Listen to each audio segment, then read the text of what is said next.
नमस्कार सभी को, चैनल पर सभी का बहुत बहुत स्वागत है। अगर आप चैनल विजिट करके आए होंगे तो आपको पता होगा कि अस्मिता मूलक विमर्श से संबंधित स्त्री विमर्श पर मैं ऑलरेडी एक वीडियो अपलोड कर चुकी हूँ, जो कि स्त्रीवाद या नारीवाद के पाश्चात्य और भारतीय चिंतन पर आधारित है। आपके सिलेबस का एज इट इज़ जो पॉइंट है वो मैंने उठाकर उस वीडियो में प्रस्तुत किया है। बहुत ही बेहतर नोट्स मैंने उस वीडियो के थ्रू आपको प्रोवाइड करने की कोशिश की है, लेकिन अगर आपने वीडियो नहीं देखा है तो आप जाकर वो वीडियो ज़रूर देखें। आज के वीडियो में बात होगी, एक तरीके से आप इस वीडियो को उस वीडियो का सेकंड पार्ट ही कह सकते हैं, क्योंकि इसमें जो है आगे की बात की जाएगी। इसमें बात होगी स्त्रीवाद या नारीवाद के विविध रूपों के बारे में, जैसा कि आप इसमें देख पा रहे होंगे। क्योंकि आप जब गूगल पे जाके चेक करेंगे तो आपको बहुत स्टडी मटेरियल बहुत ही बिखराव के साथ में आपको उपलब्ध होगा, लेकिन आपको यहाँ पर जो है एक ही स्थान पर एक विस्तार से और एक तरीके से आपको नोट्स भी प्रोवाइड किए जा रहे हैं, साथ ही साथ टॉपिक को समझाया भी जा रहा है। तो बिना समय ज़ाया किए शुरू कर लेते हैं वीडियो को। सबसे पहले समझते हैं स्त्रीवाद और नारीवाद है क्या, उसके बाद इसके विविध रूपों पर चर्चा करेंगे और प्रत्येक जो रूप है या प्रकार है उसमें किस विद्वान को जो है विशेष रूप से महत्व दिया गया है या उसका जनक माना गया, इस बारे में भी बात की गई है। तो सबसे पहले पढ़ लेते हैं। नारीवाद या स्त्रीवाद सामाजिक और राजनीतिक आंदोलनों तथा विचारधाराओं की एक श्रेणी है, जाहिर सी बात है, जो राजनीतिक, आर्थिक, व्यक्तिगत और सामाजिक रूप से लैंगिक समानता को परिभाषित करने, स्थापित करने और प्राप्त करने के लक्ष्य को साझा करते हैं। नारीवाद की यह धारणा है कि समाज पुरुष दृष्टिकोण को प्राथमिकता देता है और इन पितृसत्तात्मक समाजों यानी पैट्रियार्की की बात यहाँ पर हो रही है में महिलाओं के साथ होते भेदभाव और अन्याय को दर्शाता है, उस पर काम करता है। इसका लक्ष्य महिलाओं के लिए पुरुषों के समान शैक्षिक, वृत्तिक और पारस्परिक अवसर और परिणाम स्थापित करना है जो पुरुषों के समान हो। यहाँ पर मैंने एक पिक्चर को अटैच किया है, जिसका हालांकि मैंने नीचे लिख भी दिया है कि इसका औचित्य क्या है और ये किस बात का द्योतक है। ये जो है एक सिंबल है। आपने ये सिंबल आजकल तो हर जगह आपको ये दिखाई देता है, जो वॉशरूम्स वगैरह होते हैं उनके बाहर भी इस सिंबल का प्रयोग किया जाता है, लेडीज़ वॉशरूम और जेंट्स वॉशरूम में डिफ्रेंशिएट करने के लिए। तो ये जो है एक इसके बारे में हालांकि मैंने साइड में भी लिख दिया, तो आप वहाँ से भी इसको पढ़ सकते हैं कि ये पहली बार 1960 के दशक में उपयोग किया गया था। तब से ये जो है नारीवाद का प्रतीक बन गया, जहाँ बंद मुट्ठी के साथ शुक्र ग्रह का एक प्रतीक यहाँ पर दिखाया गया है। नारीवाद के लक्ष्य विशिष्ट संदर्भ और विभिन्न क्षेत्रों और संस्कृतियों में महिलाओं की ज़रूरतों और प्राथमिकताओं के आधार पर अलग अलग हो सकते हैं। अब नारीवाद के सामान्य लक्ष्य क्या हैं, इस प्रकार से हैं। सबसे पहले नारीवाद बात करता है समान अधिकारों पे, कि उन्हें जो है पुरुषों के समान अधिकार मिलने चाहिए, फिर चाहे वो शिक्षा के क्षेत्र में हो, रोजगार के क्षेत्र में हो या अन्य किसी अवसर के क्षेत्र में हो। दूसरा है समान वेतन। समान वेतन, जैसा कि आपको शब्दों से ही इसका अर्थ पता चल रहा होगा कि समान वेतन यानी लैंगिकता के आधार पर जो वेतन में कहीं ना कहीं अंतर कर दिया जाता है वो नहीं करना चाहिए, इस पर भी नारीवाद बात करता है। तीसरा आता है प्रजनन के अधिकार पर, जहाँ ये स्त्रियों का, नारियों का, औरतों का स्वयं का निर्णय होना चाहिए, न कि उन पर किसी भी तरह से पुरुष समाज द्वारा या फिर बाकी सोसाइटी द्वारा थोपा गया हो, क्योंकि ये उनका अपना निर्णय, व्यक्तिगत निर्णय होना चाहिए।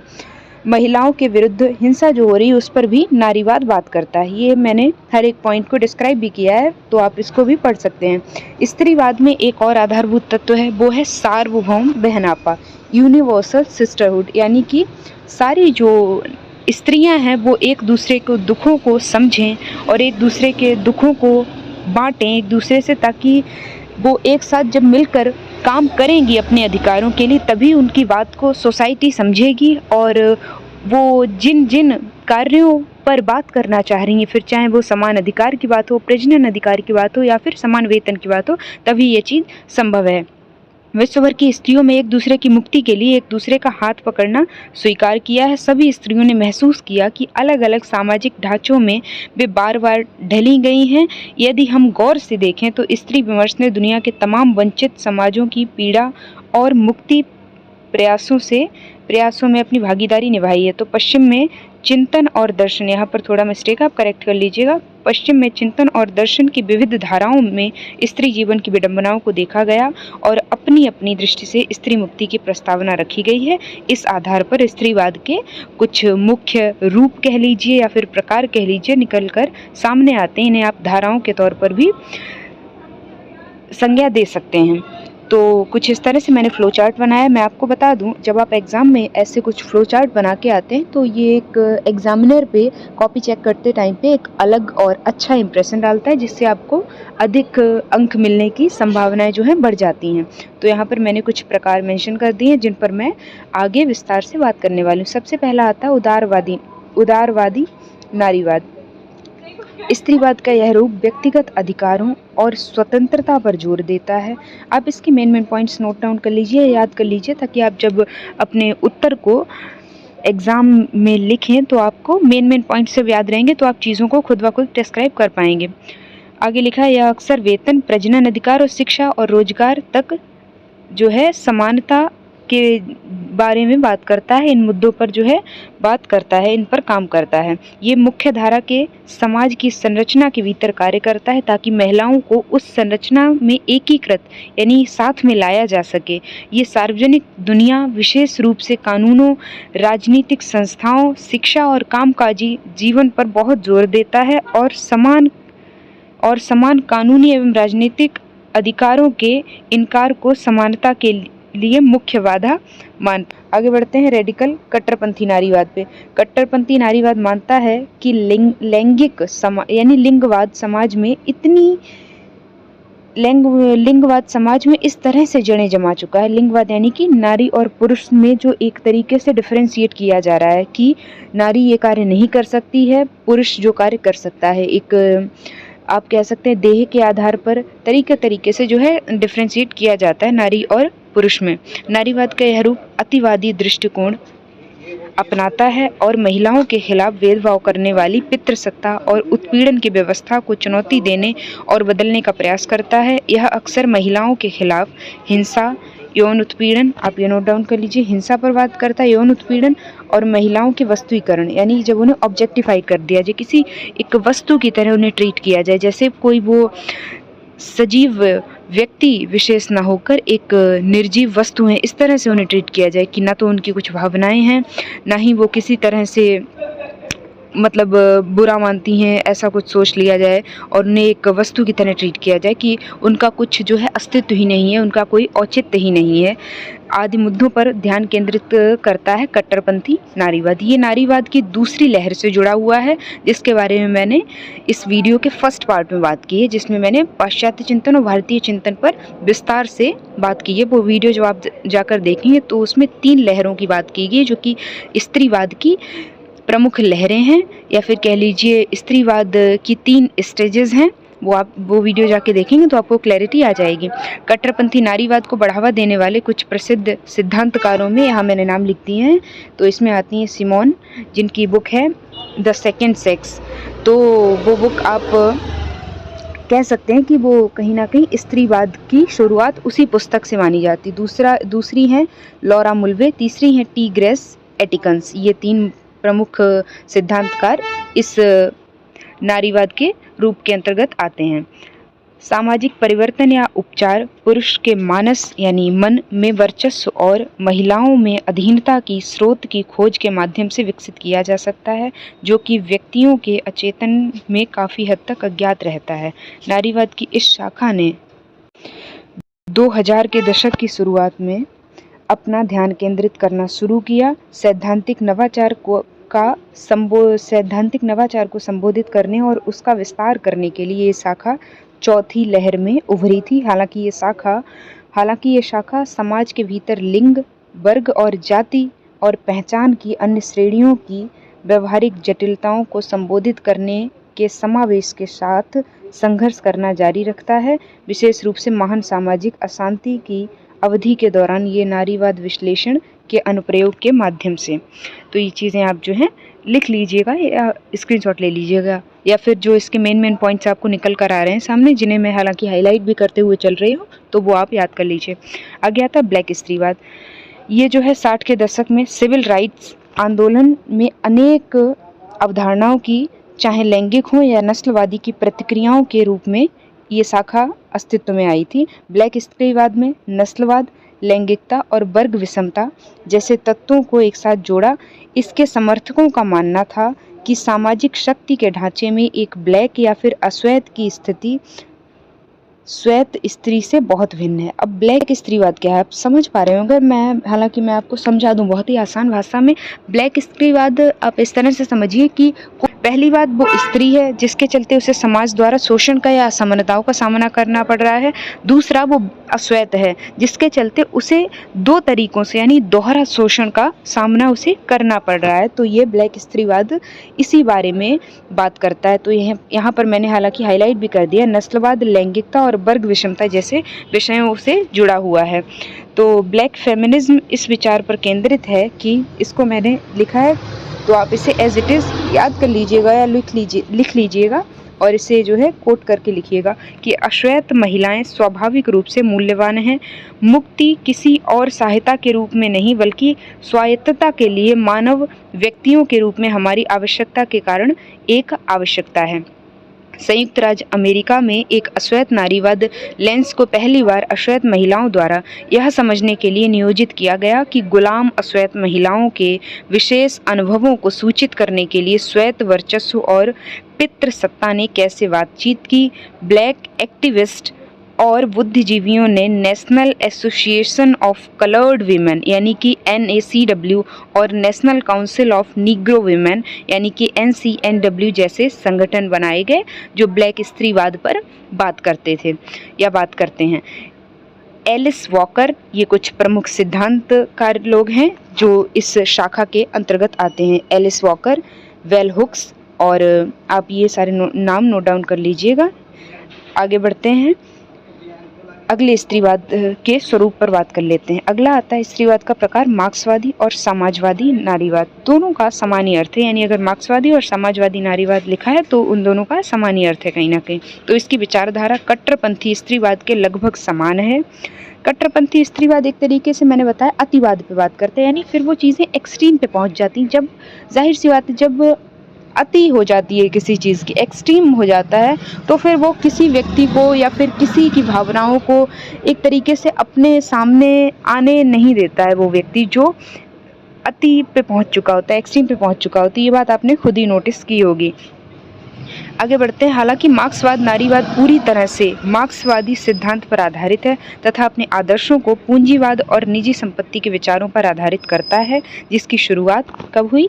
19वीं सदी के शुरुआत में मार्क्सवादी या समाजवादी नारीवाद का जो है प्रस्फुटन माना जाता है। इन्होंने कार्ल मार्क्स के लेखन से आदर्शों को लिया है, क्योंकि कार्ल मार्क्स जाहिर सी बात है मार्क्सवाद के जनक हैं, तो उन्हीं के लेखन से आदर्शों को लिया है और 19वीं, 20वीं और 21वीं सदी के आंदोलन के दौरान मार्क्सवादी या समाजवादी नारीवाद को लागू किया है। मार्क्सवादी नारीवादियों के कुछ सबसे महत्वपूर्ण मान्यताएं क्या हैं, ये देख लीजिए, कुछ पॉइंटर्स लिखे हैं। सबसे पहला आता है पारंपरिक घरेलू कर्तव्यों से मुक्ति, जैसे उत्पीड़न और गुलामी। बाजार में प्रतिस्पर्धा करने के लिए घरेलू और पारिवारिक श्रम के लिए मजदूरी का सृजन करना। तीसरा पॉइंट है पारंपरिक रूप से घरेलू महिलाओं पर डाले गए भावात्मक श्रम की स्वीकृति। आगे बढ़ते हैं, भावात्मक श्रम की अस्वीकृति यहाँ पर होगा, आप इसको करेक्ट कर लीजिएगा कि उसकी मनाही करना। आगे कुछ प्रसिद्ध सिद्धांतकार या लेखक आते हैं इसके अंतर्गत, ये आप नाम इनके नोट डाउन कर सकते हैं, क्योंकि जब आप क्वेश्चन फॉर्म करेंगे, आंसर फॉर्म करेंगे, तो आप इन चीज़ों को नोट करेंगे तो आपका जो आंसर होता है वो बेहतर होता चला जाता है। आगे बढ़ते हैं, सांस्कृतिक नारीवाद पर बात करते हैं। सांस्कृतिक नारीवाद क्या कहता है? ये भी नारीवाद का ही एक रूप है और यह अक्सर मीडिया और कला में महिलाओं के प्रतिनिधित्व जैसे मुद्दों पर ध्यान केंद्रित करता है और नारीत्व यानी नारी के जो दुख दर्द हैं, नारीत्व की अधिक सकारात्मक और सूक्ष्म समझ को बढ़ावा देता है। ये बताता है कि कैसे आधुनिक समाज को मर्दाना व्यवहार को प्रोत्साहित करने से चोट पहुंचती है, लेकिन इसके बजाय स्त्रैण व्यवहार को प्रोत्साहित करने से समाज को लाभ होगा। सांस्कृतिक नारीवाद महिलाओं के लिए सांस्कृतिक श्रेष्ठता को बढ़ाने तथा सांस्कृतिक हीनता को कम करने का प्रयास करता है। अब ये नारीवाद जो है उतना महत्वपूर्ण नहीं कहा जाता है जितने अन्य हैं, इसलिए यहाँ पर कोई मुख्य सिद्धांतकार का भी नाम मैंने नहीं लिखा। हालांकि आप भी गूगल करेंगे तो भी आपको शायद ही किसी का नाम मिले जो सांस्कृतिक नारीवाद के अंतर्गत आता है। आगे बढ़ते हैं। मनोविश्लेषणवादी नारीवाद। मनोविश्लेषण मानसिक रूप से कहीं ना कहीं जुड़ा हुआ आपको दिखाई दे रहा है। एक जहाँ आपके मनोमस्तिष्क से संबंधित बात की जाए, आपकी मेंटल हेल्थ पर बात की जाए, तो वो स्त्रीवाद ये है। तो 20वीं सदी की शुरुआत में कला आंदोलन, अति यथार्थवाद, यानी जहाँ यथार्थता को बहुत ही एक्सट्रीम लेवल से सामने रखा जाए, मनोविश्लेषण से काफ़ी प्रभावित था। अति यथार्थवाद को प्रभावित करने वाले मनोविश्लेषणात्मक सिद्धांत मुख्य रूप से सिगमंड फ्रायड की शोध पर आधारित थे। ये विशेष नाम है, एक सिद्धांतकार हैं जो मनोविश्लेषणवादी स्त्रीवाद के अंतर्गत इनका नाम मुख्य है। फ्रायड का शोध हिस्टीरिया के रोगियों पर केस स्टडी से शुरू हुआ, जो मुख्य रूप से महिलाओं में निदान किया जाने वाला मानसिक विकार है। मनोविश्लेषणवादी नारीवाद उत्पीड़न का एक सिद्धांत है जो इस बात पर जोर देता है कि पुरुषों में महिलाओं को वश में करने की एक अंतर्निहित मनोवैज्ञानिक आवश्यकता होती है। किस बात पर जोर देता है? ये बताता है कि पुरुष वर्ग के अंदर या पुरुषों की एक मानसिकता होती है कि कहीं ना कहीं वो स्त्री पर वश कायम कर ले या स्त्री उनके वश में रहे, उनके कहे अनुसार कार्य आदि करे, उनके कहे अनुसार इनफैक्ट सोचे तक। आगे आता है महिलाओं पर हावी होने वाली पुरुषों की मजबूरी और महिलाओं द्वारा अधीनता के प्रति न्यूनतम प्रतिरोध की जड़ मानव मानस या हृदय में गहराई से निहित है। आगे आता है उत्तर आधुनिकतावाद।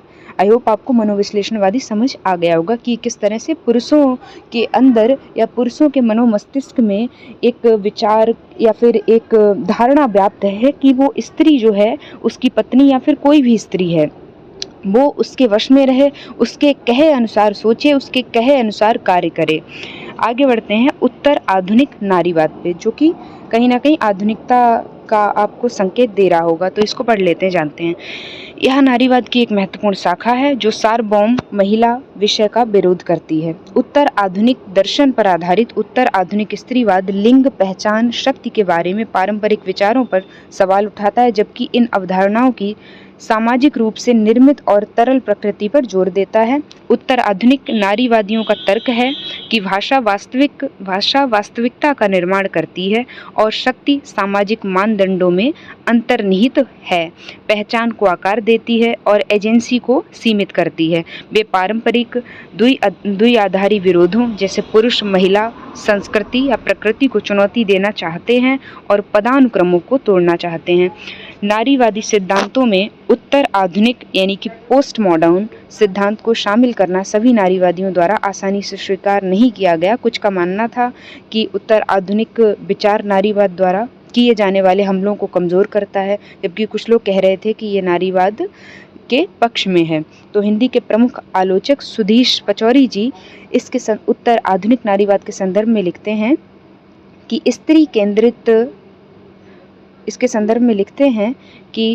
स्त्री केंद्रिक लेखन ने सर्वाधिक तोड़फोड़ विमर्श की भाषा में करनी चाहिए।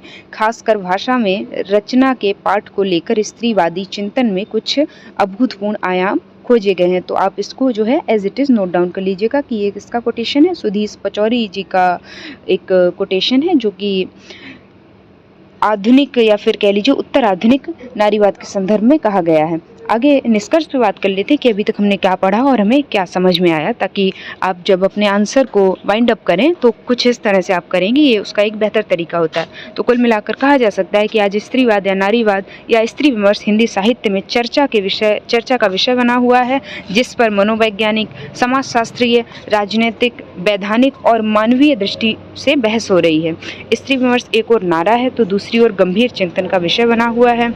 हिंदी साहित्य में स्त्री विमर्श संबंधित लेखन कार्य में प्रभा खेतान, जिनकी आत्मकथा भी है, अगर आपको समय मिले तो आप जरूर पढ़िएगा, क्योंकि काफ़ी अच्छी आत्मकथा है, आपको प्रभावित भी करेगी काफ़ी। उनकी जो मतलब आत्मसंघर्ष थे वो तो पता ही चलेंगे, साथ ही साथ आपको एक क्या स्त्री के मनोमस्तिष्क में चीज़ें चलती हैं वो भी आपको पता चलेंगी। तो प्रभा खेतान का नाम आता है और ममता कालिया का आता है। यहाँ पर स्त्री उपेक्षिता लिखा हुआ है, जो कि द सेकंड सेक्स बुक्स का हिंदी अनुवाद, द सेकंड सेक्स बुक का हिंदी अनुवाद है। ममता कालिया, सविता सिंह, चित्रा मुदगल आदि लोग जो हैं मुख्य लेखिकाएं हैं जो स्त्री विमर्श के अंतर्गत जोड़ी जाती हैं। आप सविता सिंह की एक अगर कविता पढ़ेंगे, जो कि आपको गूगल पे भी मिल जाएगी, मैं किसकी औरत हूँ, तो वो कविता आपको काफ़ी प्रभावित करेगी। आप अगर उसको पढ़ के देखिएगा ज़रूर एक बार। तो वीडियो को यहीं पे एंड करते हैं। अगर वीडियो अच्छा लगा हो तो वीडियो को लाइक करें, चैनल को सब्सक्राइब करें, क्योंकि ऐसी इन्फॉर्मेटिव वीडियोस आपको इस चैनल पर समय समय पर मिलती रहती हैं और आपके सिलेबस से संबंधित हर एक टॉपिक पर इस चैनल पर बात की जाती रहती है। तो आप चैनल से ज़रूर जुड़ें और लोगों को भी चैनल से जोड़ें। वीडियो को यहीं पे एंड करते हैं। वीडियो देखने के लिए आप सभी का बहुत बहुत शुक्रिया।